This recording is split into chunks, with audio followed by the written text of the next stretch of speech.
Qui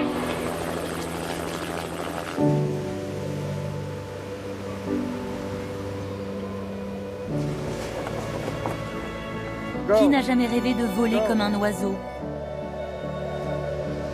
S'affranchir des obstacles, des contraintes et du temps pour découvrir des paysages à couper le souffle, changer de point de vue, s'offrir le luxe d'une rencontre, de coups de cœur. Une balade sur le littoral, faite de petites incursions vers des trésors cachés. Plus de 4000 km de côte française à découvrir, le rêve d'Icare, sans se brûler les ailes. En France, quand on parle du Sud, on pense souvent à la Méditerranée. Une dizaine de côtes s'y répandent, avec presque pour chacune leur accent, leur parfum. Nous prenons notre envol à l'est, sur la côte Vermeille, au large de Port-Vendre. Après un détour par les vignes de Banyuls, nous reviendrons sur Collioure.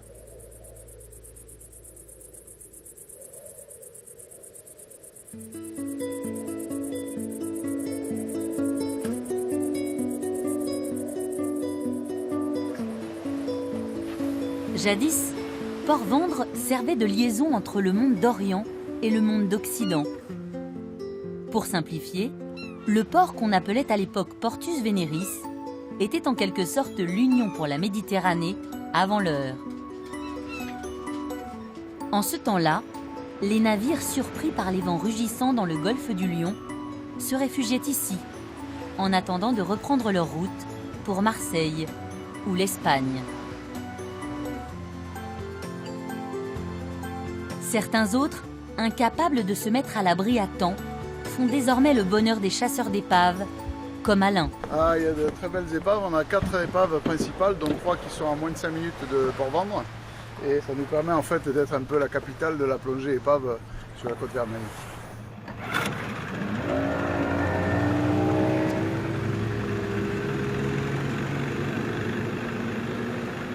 Tout en crique et en crête, la côte Vermeille émerveille plongeurs et randonneurs. Les aficionados des bains de mer filent, eux, vers l'Espagne. C'est au-dessus du Cap Béar que nous retrouvons Alain. Le plongeur a choisi de nous faire visiter un cargo écossais torpillé en 1944 que les Allemands avaient réquisitionné et transformé en navire de guerre.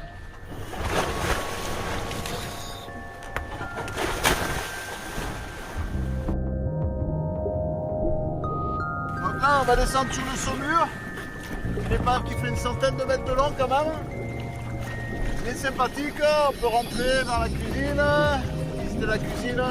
Il y a une ancienne salle de bain aussi qui s'est un peu écroulée au niveau des parois, mais on a la baignoire, on a un lavabo. Et ensuite on va arriver donc sur le bout du bateau à l'étrave, sur laquelle on a cette fameuse mitrailleuse, bien connue des plongeurs. 67 ans après, tourne encore sur son axe. Et tous les plongeurs peuvent le faire tourner avec une seule main.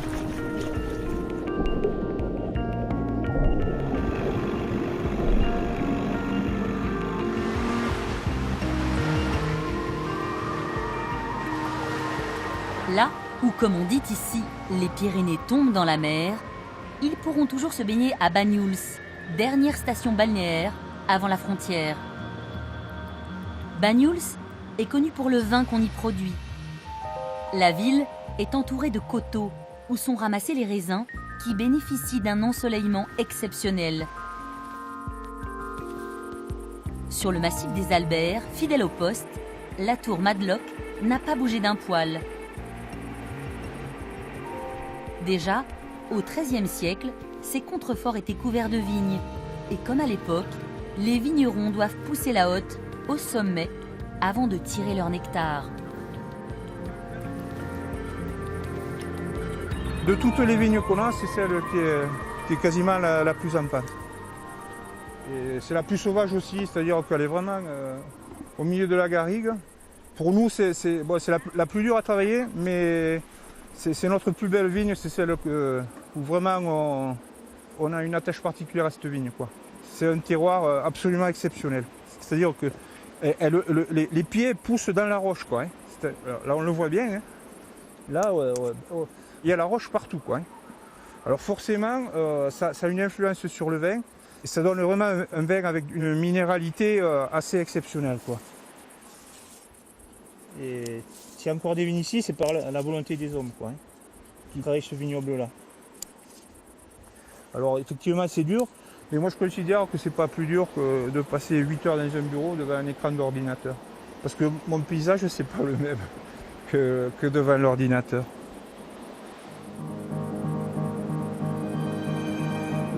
À l'époque où les Pyrénées passent de main en main, Fort Saint-Elme défend tour à tour roi de France et d'Espagne.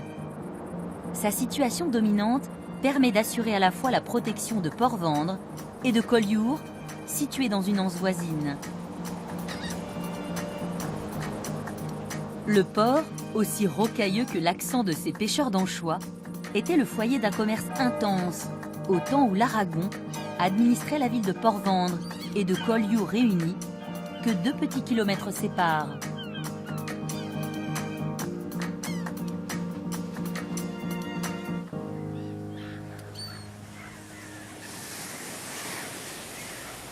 Plus à l'est, il n'est pas banal le village de Gruissant, aussi rond qu'un coquillage emberlificoté autour de sa forteresse médiévale, classée monument historique.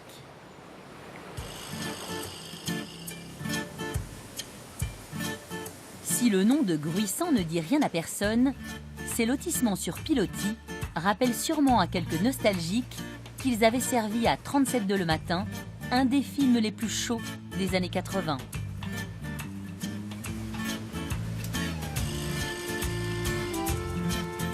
Préparez-vous maintenant à contempler des œuvres dignes d'un extraterrestre. Voici la première de toutes, Cap d'Agde, une station balnéaire construite dans les années 60 dans le cadre de la mission Racine. Une politique de grands travaux visant à développer le littoral languedocien. Les mauvaises langues y avaient vu une intention d'aligner des vacanciers comme des sardines en boîte.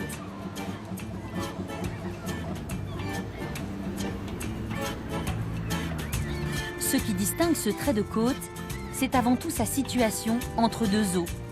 La mer d'un côté, l'étang de Thau de l'autre. Sur la rive nord de l'étang, s'étirent les parcs ostréicoles de Bouzigues. Et là encore, pour ne pas faire comme les autres, les huîtres, comme les moules, sont élevées en suspension, contrairement à l'élevage pratiqué sur la côte atlantique. Alors c'est une drôle d'installation ces tables là, on voit rarement ça. Hein. Ouais, oui, ce sont des rails de chemin de fer plantées dans le sable. Et sous nos pieds, on a 6,50 m de profondeur d'eau. C'est ici qu'on vient pendre nos cordes d'huîtres ou de moules en fonction de la production. Bah là, pour mon cas, c'était de la corde de moule, mais j'ai eu un petit problème par rapport aux dorades, c'est qu'elles m'ont tout mangé. Et on s'aperçoit que finalement, il reste 2 kg de moules qui sont même pas à taille marchande. Alors que théoriquement, une trentaine de kilos de moules à taille marchande, voilà ce que ça donne. C'est-à-dire que là, on a des moules sur toute la longueur et on voit bien que cette corde n'a pas été mangée. En termes de volume, c'est pas très grave. Et ça montre bien qu'on a un problème avec les dorades, surtout de prédation, hein. Que ce soit des moules comme les huîtres d'ailleurs. Les dorades, un moindre mal, sachant que les huîtres de l'étang de Thau ont la chance d'avoir été épargnées par la crise de mortalité affectant un grand nombre de productions en France. On la surnomme la ville singulière, tant elle se démarque des autres villes du littoral languedocien. Son nom évoque pourtant un pluriel. Sète, vous l'aurez compris, n'est pas une ville où les choses tournent bien rond, mais c'est là tout son charme. Il y a bien eu l'aménagement récent du quartier Villeroy qui a fait quelques remous, mais ils n'ont jamais atteint les canaux qui quadrillent la ville où semble s'écouler un long fleuve tranquille.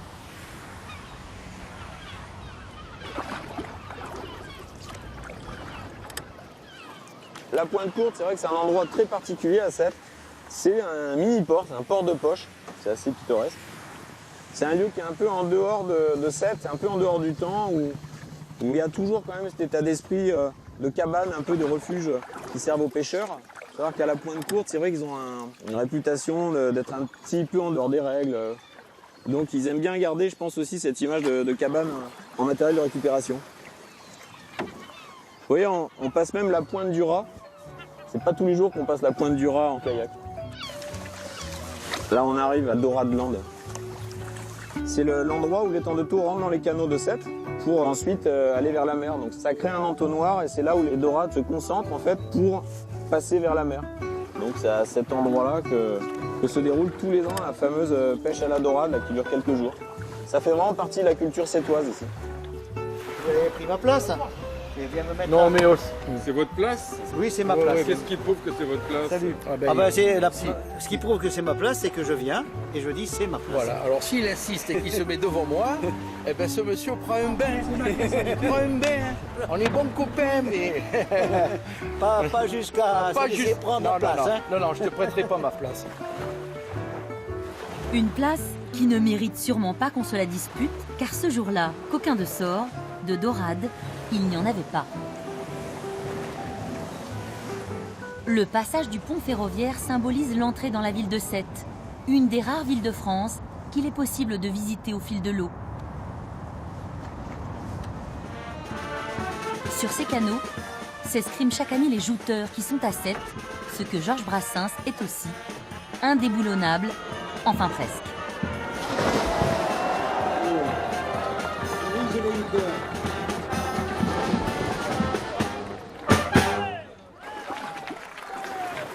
Passé le pont de la Savonnerie, amarré en plein centre, les tonniers assènent la tradition maritime de la cité.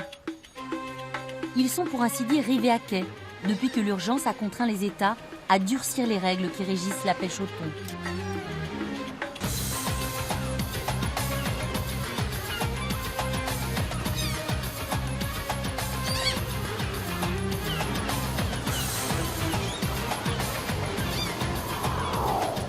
Si l'on peine à s'extirper de ces entrailles tant elles vous attachent, embarquez donc à bord d'un de ces ferries pour Tanger, car Sète, c'est aussi ça.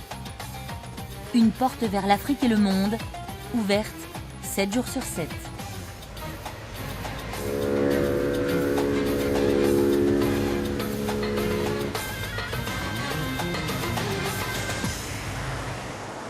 Retour sur le continent. La barrière de dunes qui abrite les étangs de la région se prolonge jusqu'à Palavas-les-Flots. La station balnéaire accueille plus particulièrement les habitants de la région. A l'inverse, la Grande Motte draine des touristes venus de la France entière. Apparue dans les années 70 comme une taupe sortie de terre, la station balnéaire est réputée pour ses immeubles en forme de pyramide. Avec les 2 millions de touristes qu'elle attire chaque année, elle est la station préférée des Français. Tel un jeu de bataille navale grandeur nature, le Gros du Roi est aussi une station balnéaire touchée par la mission Racine. L'aménagement de Port-Camargue illustre assez bien l'ampleur du projet. C'est aujourd'hui l'un des premiers ports de plaisance en Europe.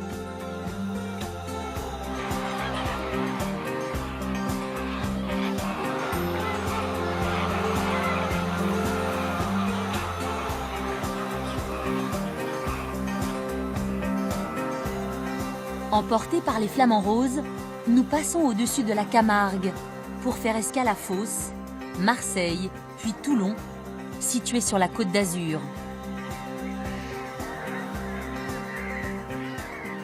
Les escadrons de flamants roses et les chevaux ne laissent planer aucun doute. Nous sommes au-dessus du parc naturel régional de Camargue, dont les Saintes-Maries de la Mer est souvent désignée comme la capitale.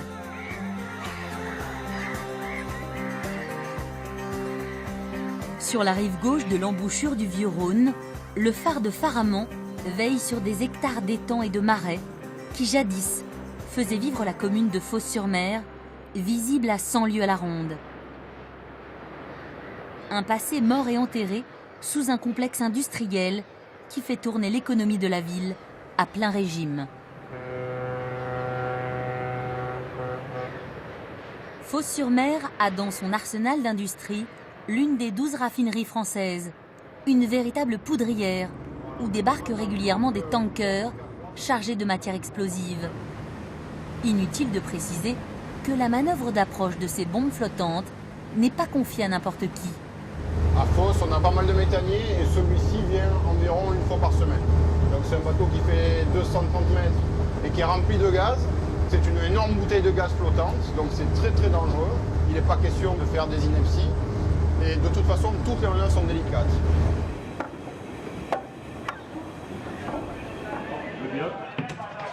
Bonjour, good morning. Alors le métier de pilote, c'est un métier d'expérience avant tout. Donc cette expérience, on l'apprend de nous-mêmes en pilotant les navires. Port 10. Port 10. And steady. Tous les gens qui sont recrutés pour devenir pilote, ce sont déjà des capitaines qui ont de l'expérience, puisqu'il faut être capitaine au long cours et avoir quasiment 10 ans de navigation à la mer avant de pouvoir devenir pilote. On passe un concours, bien sûr, mais ensuite on est instruit par les anciens pilotes qui vont tous les jours vous expliquer quelle manœuvre il faut faire avec telle condition de vent, telle condition de courant et tel type de navire. Donc il y a vraiment une réelle transmission de savoir des anciens vers les plus jeunes. Et à Marseille-Fos, pour être habilité à piloter tous les navires, il faut 10 ans d'expérience. Ce qui est ton cas?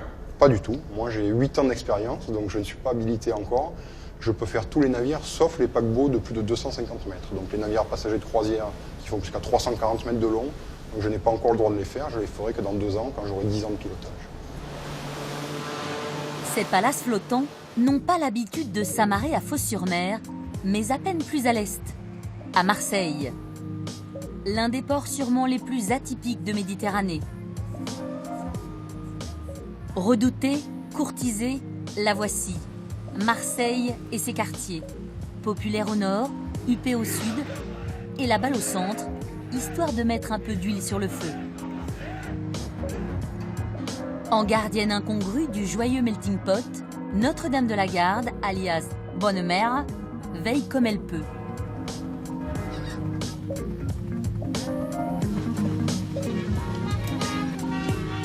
Côté mer, Marseille déballe ses 40 km de côte, 14 ports de plaisance, 1000 mètres d'avenue, la Canebière, qui déboule droit là où tout a commencé. Ça va? Bouillabaisse de Marseille. C'est tous ces petits poissons-là qui donnent le goût et qui rentrent dans la composition de la bouillabaisse. Voilà. Alors vous m'amenez tous ces poissons et on va démarrer le cours comme ça. Hein? Allez, c'est parti. Pour faire la soupe de poisson justement, hein, vous avez tous les petits poissons qu'on ne peut pas forcément vendre dans la pièce et qui rentrent dans la composition de la bouillabaisse. Le Vieux-Port est la vitrine historique de Marseille. L'activité portuaire en a été éloignée pour faire place aux plaisanciers. Même le ferry qui traverse le port depuis 1880 s'est mis à l'énergie solaire. Pas gratis, mais peu cher. Et Pagnol, qui le mit en vitrine dans ses romans, s'en retournerait dans sa tombe. Les Marseillais eux-mêmes en parlent désormais sans accent. Alors comment on dit, ferryboat ou ferryboat? Ben on dit ferryboat. C'est une des lignes les plus courtes du monde, c'est ça, hein? Tout à fait, c'est une ligne qui fait 283 mètres. Et chaque fois, comme vous pouvez le constater, on est obligé de changer de côté, puisqu'on le fait 120 aller-retour. Par jour, oui. On arrive à passer en moyenne 4000 à 5000 personnes par jour régulièrement, quoi. C'est parti pour un nouvel aller-retour alors, hein? Ben oui, 1 minute 30 à peu près à vitesse lente pour justement... on donne la possibilité aux passagers de voir la vue qui est exceptionnelle sur Marseille. La meilleure vue sur Marseille est pour sûr celle qu'offre l'archipel du Frioul, amarré à 2 minutes de là.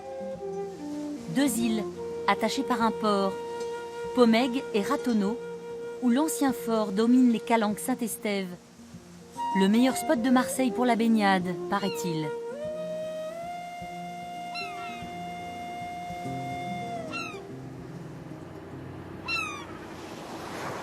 Les îles du Frioul sont en liaison directe avec les calanques du nord et du sud de Marseille. Calanques, Quesaco. Ces formations calcaires, redessinées par la mer, à grands coups de saillie. La calanque de Sormiou, par exemple, est la plus large de toutes.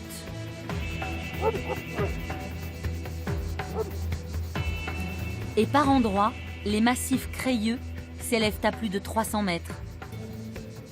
Le nom de ce cap et de la calanque qu'il protège sonne comme un juron marseillais. Morgiou. Pour l'atteindre, il n'y a qu'un chemin sinueux et pentu, comme pour accéder à cette autre faille qui réserve aux courageux une récompense paradisiaque.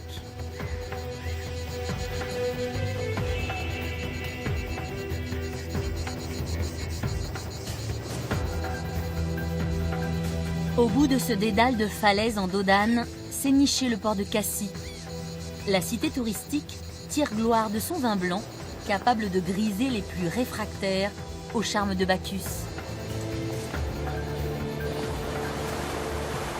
Cassis accueillait dans ses eaux ce jour-là l'un des plus grands voiliers d'Europe, le Belém, un peu l'ambassadeur de la marine nationale. Nul ne saura dire s'il parvint à voler la vedette au Cap Canaille, qui culmine à 399 mètres et pas un de plus.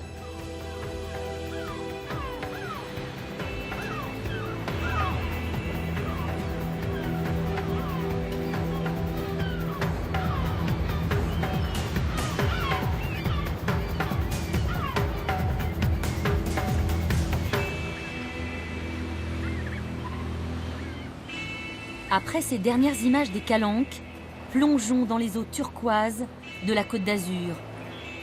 Toujours plus à l'est et dans une zone maritime devenue légendaire. Nichée dans la baie mitoyenne à la rade de Toulon, Sanary-sur-Mer fut le point d'ancrage d'une illustre palanquée, surnommée les Trois Mousquemers. Avant eux, on ne pouvait compter que sur ses poumons pour descendre sous l'eau. Car le trio de plongeurs a notamment mis au point le détendeur, une invention qui a depuis fait le tour des océans. L'île des Ambiers ferme la baie de Sanary au sud. Les siècles ont passé avant que ces pâturages salés ne deviennent ce charmant refuge. Un changement qui s'opère à la fin des années 50, quand le créateur du plus ensoleillé des apéritifs achète l'île. Paul Ricard allait dépenser des fortunes pour aménager le site et faire construire son port de plaisance.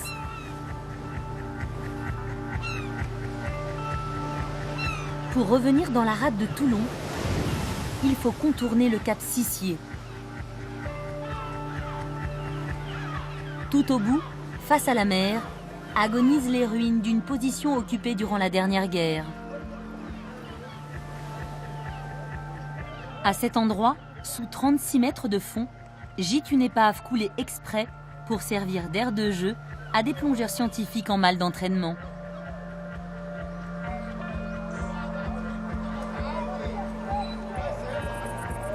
Des hauteurs du cap Sissier, l'on peut apercevoir la presqu'île de Saint-Mandrier qui fixe la limite sud de la rade de Toulon.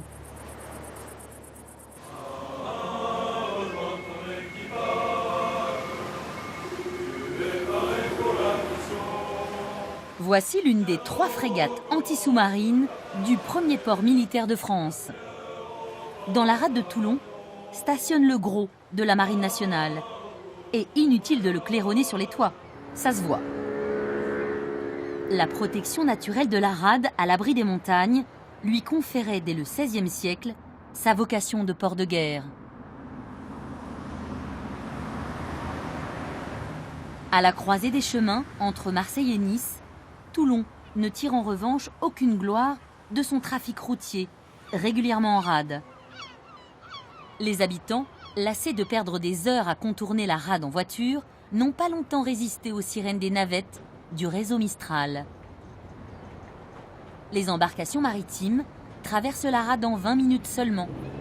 Elles sont à Toulon ce que les vaporettos sont à Venise, à la différence près que les usagers ici embarquent pour aller travailler. Le succès du réseau urbain est tel que depuis peu, même les militaires ont droit à un arrêt. Mais gare aux sommations, pour s'en approcher, il faut montrer patte blanche.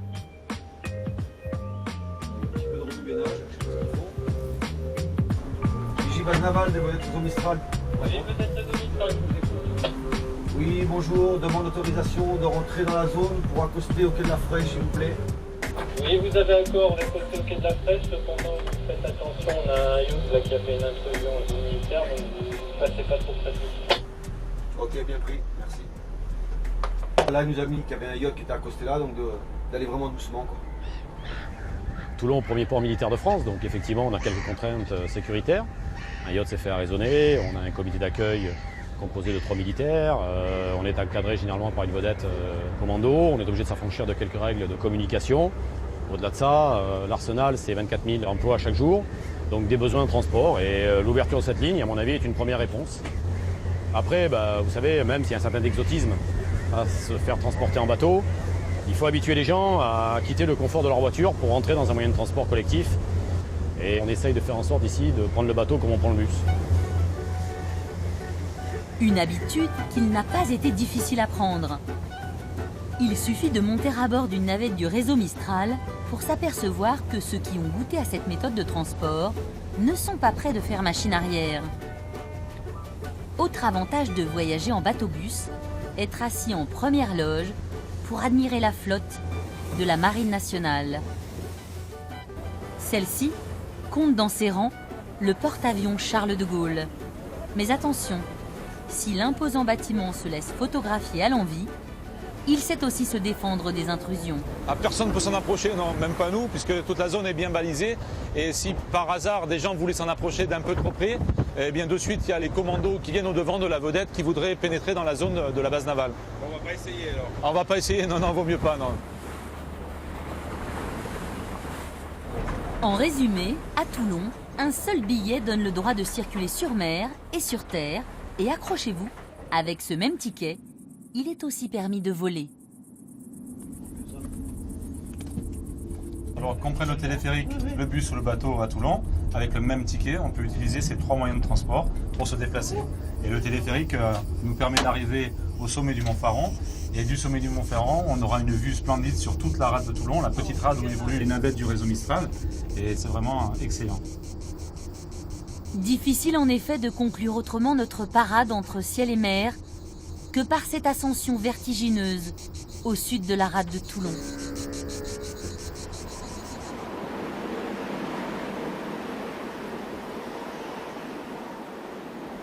À partir de la presqu'île de Gien, nous pénétrons dans un autre monde, celui du golfe de Saint-Tropez et de ses petits villages provençaux.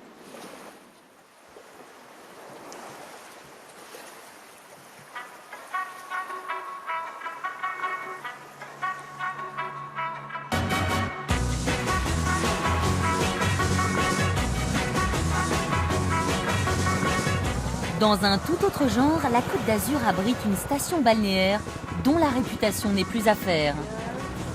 Bienvenue dans la vitrine rêvée des m'as-tu vu de tous bords et des paparazzis de tout poil. Bienvenue sur la plus française des planètes Hollywood. Bienvenue à Saint-Tropez.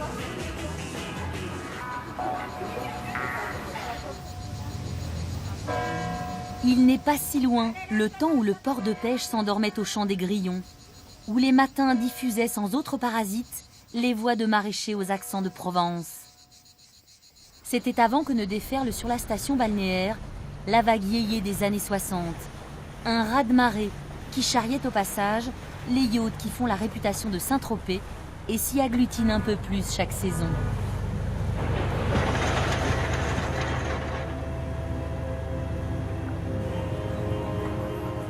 Au milieu de cette jungle, une petite embarcation fait régner l'ordre. Aucun yacht ne peut appareiller sans l'autorisation de Brigitte, qui tient dans le port le haut du pavé. Pratique, hein? Le plongeur qu'elle remorque est, lui, chargé de remonter les centaines d'ancres qui gisent au fond de l'eau. Lui, il peut sortir et moi, j'attends qu'il sorte. Ensuite, j'enchaîne sur le bateau suivant. Donc maintenant, il sort avec mon autorisation. La mission de la palanquée est de la plus haute importance. Éviter que ne s'en mêlent les ancres avant que les riches propriétaires en partance ne finissent les nerfs en pelote. Vincent, c'est bon, tu peux y aller. Là, le plongeur suit la chaîne du bateau, il va jusqu'à l'ancre, jusqu'au mouillage du bateau. Ensuite, quand il va y arriver, il va me faire un signe avec ses bulles, c'est un gros paquet de bulles, il sera à l'ancre. Là, je vais le préparer. C'est là, pile poil. Donc là, je lui balance tout. Là, qu'est-ce que tu lances, ça? Ballon et bouteille pour lever l'ancre du Paramour. Parce que c'est un yacht qui est quand même 40 mètres, qui a une ancre plus lourde que les autres. et je ne peux pas la lever au treuil directement.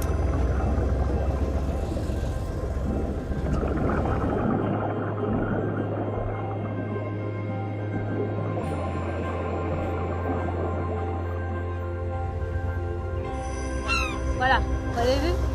C'est ok. Voilà des années que Brigitte voit passer des yachts. Avec le temps, cette Bretonne d'origine a su se faire respecter, apprécier même, mais ne se fait pas d'illusions pour autant. Par amour peut partir. Ils viennent de Cannes, Monaco ou de croisière, ça fait que passer ici. Ça passe, ça passe. Et il y en a qui passent plus vite que d'autres, on voit à peine. Saint-Tropez, c'est un peu une planète, on apparaît et on disparaît comme ça, on ne sait pas ce que sont devenus les gens. Ils brillent et puis hop, terminé. Les bateaux c'est pareil, il y en a qui disparaissent, c'est très superficiel. Il faut se protéger quoi, de ce monde-là, on ne peut pas trop s'investir, il faut rester à côté, il faut rester à sa place. Sinon vous risquez d'être déçus. La bulle, le père amour est largué. Oh, il va aller à Pampelonne. Non, parce qu'ils y vont tous, il suffit qu'il y en a un qui y va et ils y vont tous. Comme ça, ils se montrent entre eux. C'est moi qui ai le plus gros bateau, c'est moi qui ai la plus jolie fille, c'est moi qui ai le plus d'argent, c'est ça. Hein.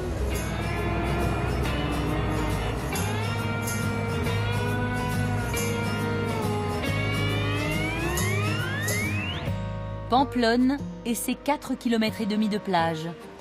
Ils sont, dit-on, particulièrement appréciés par la jet-set qui peut y rencontrer des stars.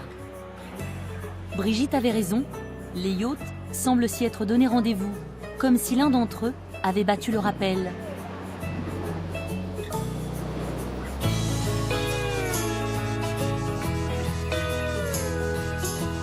Juché sur la colline qui domine la campagne de Pampelonne, Ramatuelle a un charme tel que les people en sont fans.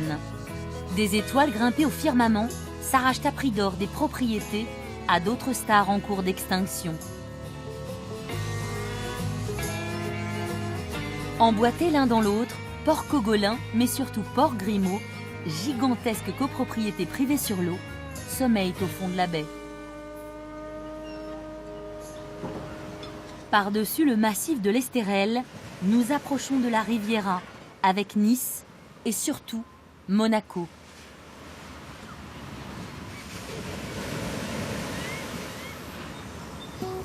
L'arrière-pays niçois n'a rien à envier à la côte.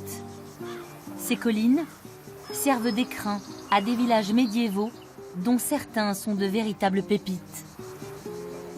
Au top du box-office, Saint-Paul-de-Vence est la plus célèbre à cause des stars de cinéma qui en avaient fait leur repère le temps que durait le Festival de Cannes. Pour échapper au tumulte de la Croisette, les stars auraient pu viser encore plus haut dans le ciel. Perché à 760 mètres au-dessus du vide, le village de Gourdon n'a pas volé son nom de nid d'aigle. À proximité du littoral, le village d'Èze est sûrement le plus atypique de Provence.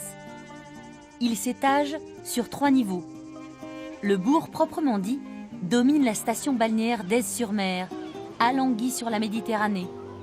Un bon emplacement pour voir passer les touristes qui, pour quelques euros, viennent baver devant des maisons qui en valent plusieurs millions.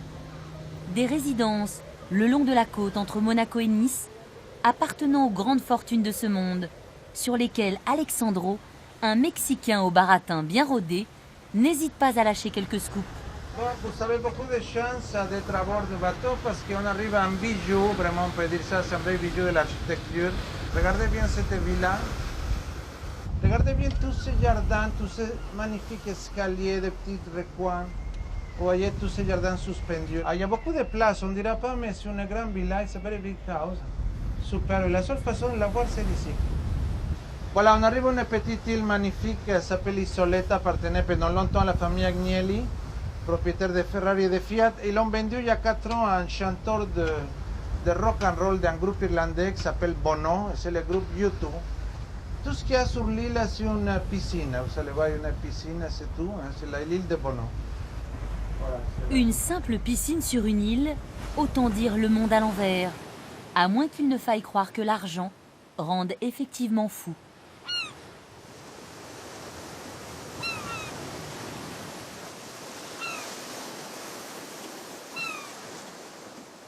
Après leur tournée des palais de bord de mer, après avoir parfois rêvé de débauches et de luxe, les touristes peuvent compter sur Alexandro pour remettre en douceur les pieds sur terre. Le port de Nice est un ouvrage construit quand la ville était encore italienne, avant 1860. Le vieux Nice date aussi de cette époque et il en a gardé le charme intact. Dans son prolongement, la célèbre promenade des Anglais nous conduit vers un quartier plus moderne. Démesure, un mot qui colle assez bien à l'aéroport de Nice. Les pistes ont été construites sur la mer, à l'issue de travaux titanesques. Pour faire une entrée remarquée à Monaco, autant prendre l'hélicoptère. Les rotations à partir de Nice sont régulières. La traversée permet surtout d'économiser un temps précieux. Réaction d'un usager qui, d'une pierre deux coups, faisait ce jour-là son baptême de l'air. C'est très rapide, c'est luxueux et très confortable. C'est un bon moyen de voyager. J'apprécie ma première expérience en hélicoptère.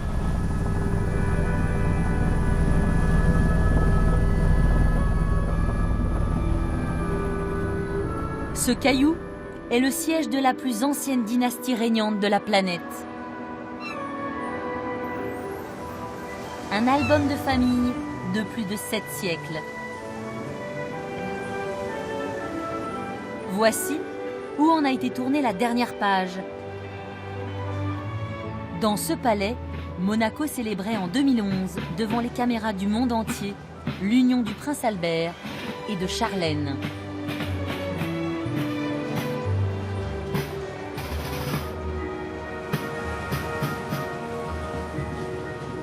Monaco est le deuxième plus petit État du globe. C'est pourtant dans sa baie que viennent s'ancrer les plus gros yachts. Dans ses palaces que descendent les plus grandes fortunes. Mais attention, sans argent, seul le rêve est permis. Car cette vie de conte de fées se paye à prix d'or.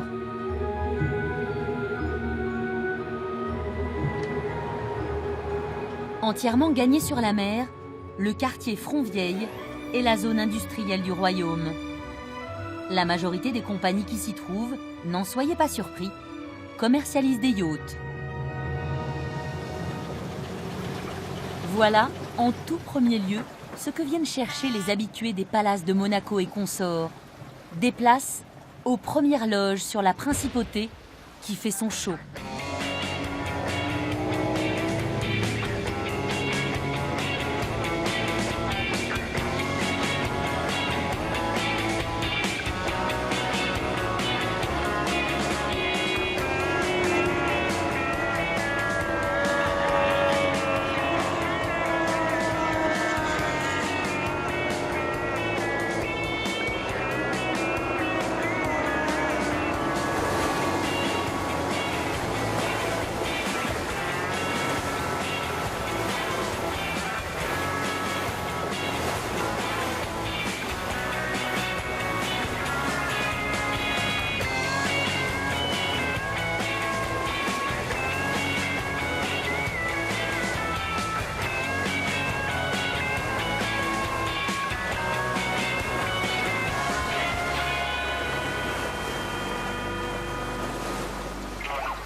Sur la Méditerranée, la France s'étend au-delà des côtes du littoral continental.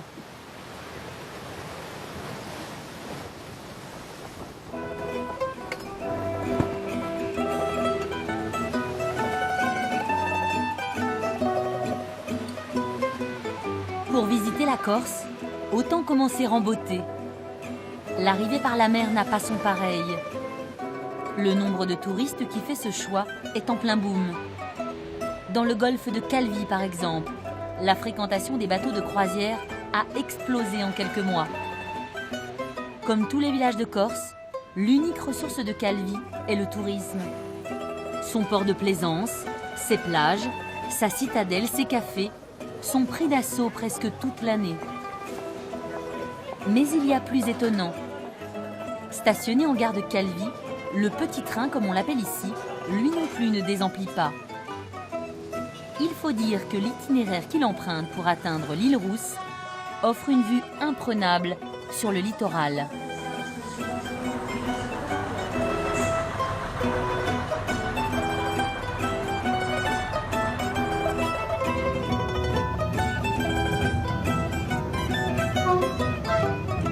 C'est un petit train qui fait la desserte des plages. Donc on ne va pas faire la ligne Calvi-Île-Rousse d'une traite, hein. On va s'arrêter systématiquement pour la desserte de chaque plage et puis plus tard des villages. Et c'est un train qui a beaucoup de succès évidemment pendant la saison d'été.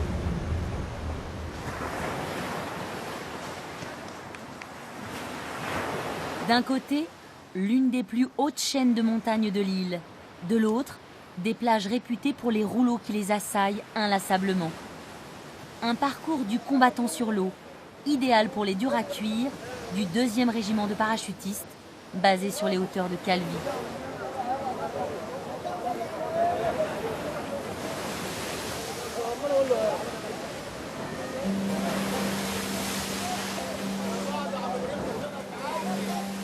Pour ne pas alarmer inutilement les estivants, les légionnaires s'entraînent à l'écart de la station balnéaire d'Algajola, l'une des plus prisées de Haute-Corse.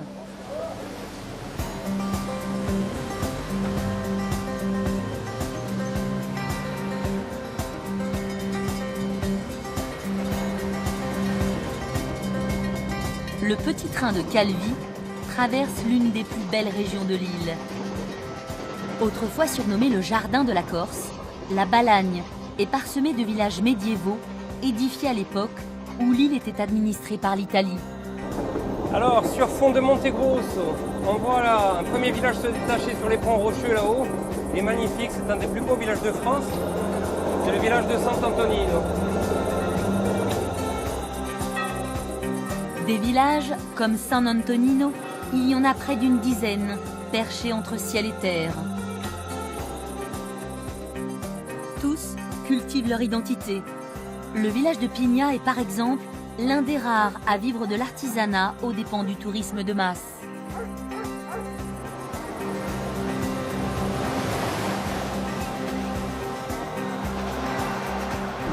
Ça y est, on arrive. On arrive à l'île Rousse puisqu'on aperçoit là-bas au fond l'île de la Pietra. La Pietra, c'est la plus grande des îles que l'on trouve. Et puis surtout, on voit le phare là-haut, qui est toujours en activité, qui avait été construit à l'époque de Louis-Philippe. Au terminus du train, l'île Rousse doit son nom à la couleur du granit qui constitue le corps de l'archipel. Sa petite ville est particulièrement chère au cœur du peuple corse, car elle fut fondée par Pascal Paoli, considéré comme le père de la patrie corse. Allez, on est parti. Tranquillement. Sur les hauteurs de Calvi, le village de Calenzana est bien connu des randonneurs. Il est le point de départ du célèbre GR20. Toute l'année, des marcheurs se jettent dans les pas des plus chevronnés avec le secret objectif de décrocher un record. Mais ce n'est pas le cas de tous. C'est chaud, hein? Ouais, il fait chaud. C'est un peu tard pour démarrer une étape. Ouais, vous êtes parti un peu tard. Un peu tard. Il vaut mieux démarrer à la fraîche. Mais bon, on démarre comme on peut. On va pas battre un record. Vous le connaissez le record? Je crois que c'est 50 heures. C'est un Catalan qui a le record. Un jeune. Je vais vous dire 50 heures, mais je suis pas sûr. Hein. Dans cet ordre-là, quoi. Pour faire le GR20 complet. Vérification faite, le record du GR20 est détenu par un marcheur espagnol. Et tenez-vous bien, le jeune champion a parcouru les 200 km, comprenant d'impressionnants dénivelés, en 32 heures, 54 minutes et 2 secondes seulement. Alors avis aux challengers, la partie se corse, sérieusement.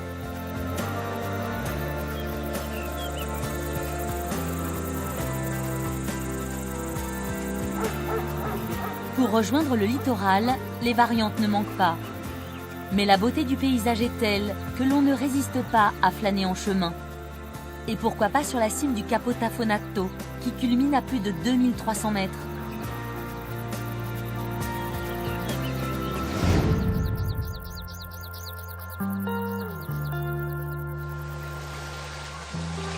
Au sud de Calvi, le golfe de Porto est inscrit au club des sites classés au patrimoine mondial de l'humanité.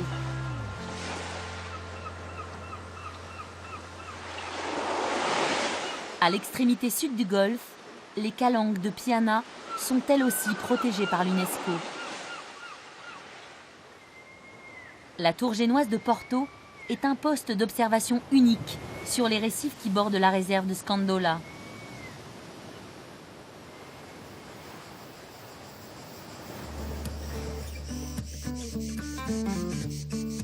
Attention à présent, escalade de sensations en prévision. La pointe de la Parata est en ligne de mire.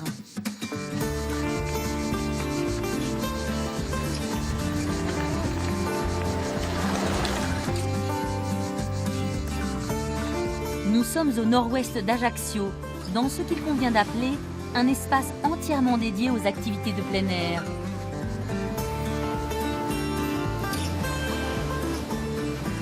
Là où s'achève la terre ferme, les plus téméraires n'auront qu'une envie, rejoindre les îles sanguinaires. Et pour les atteindre, un seul moyen, se jeter à l'eau.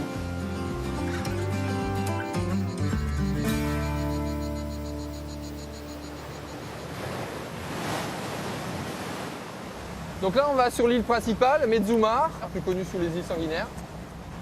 C'est des passages ici où si on passe un peu de bonne heure le matin, on a la chance de voir les dauphins de temps en temps. Mais c'est aussi la porte un petit peu de l'enfer, puisque dès que la mer elle est mauvaise, dès qu'on passe ici, on peut multiplier la houle par 2, voire par 3.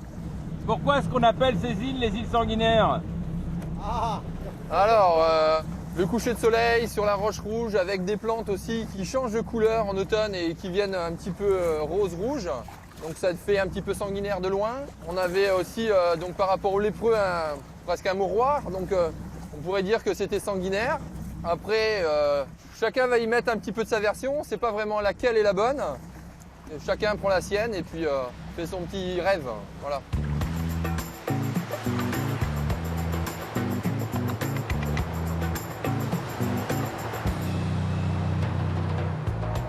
« 1492, Christophe Colomb découvre l'Amérique. La même année, la ville d'Ajaccio est fondée. Le premier événement a changé la face du monde, le second a donné naissance à l'une des villes les mieux protégées du globe. Le microclimat qui règne sur la ville est unique au monde. Il profite particulièrement aux palmiers dont la ville est si fière.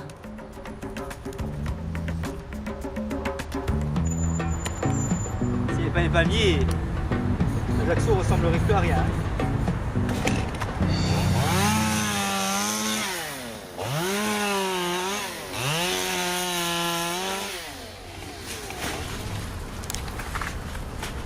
Voilà, on a de vrais poignards ici. Si ça tombe sur une personne, ça peut vraiment l'endommager. Et donc c'est important que régulièrement les palmiers soient élagués, c'est-à-dire au moins tous les ans.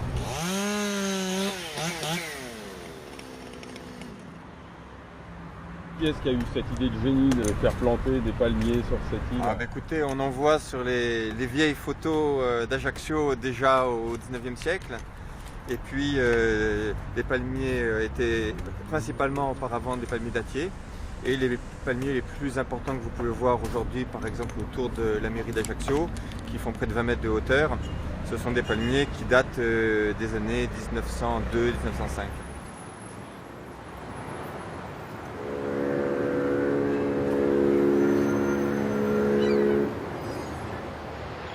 Cap au sud à présent, où le rivage ne semble pas placé sous les mêmes auspices que le golfe d'Ajaccio.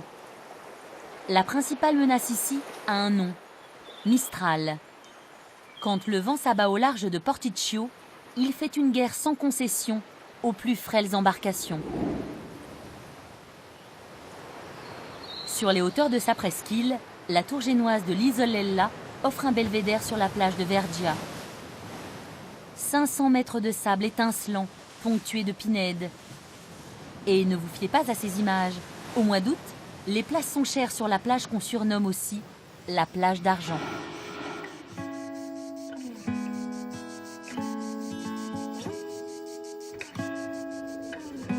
À proximité de Sartène, l'envolée du mercure est exponentielle.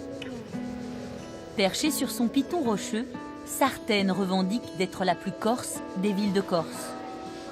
Appréciation toute personnelle de Prosper Mérimée, auteur du célèbre roman Colomba, un mélodrame brûlant qui s'achève en Vendetta.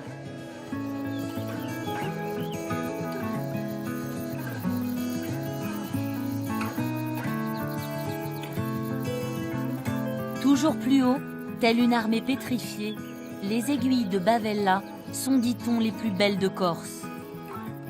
Elles s'élèvent à près de 2000 mètres.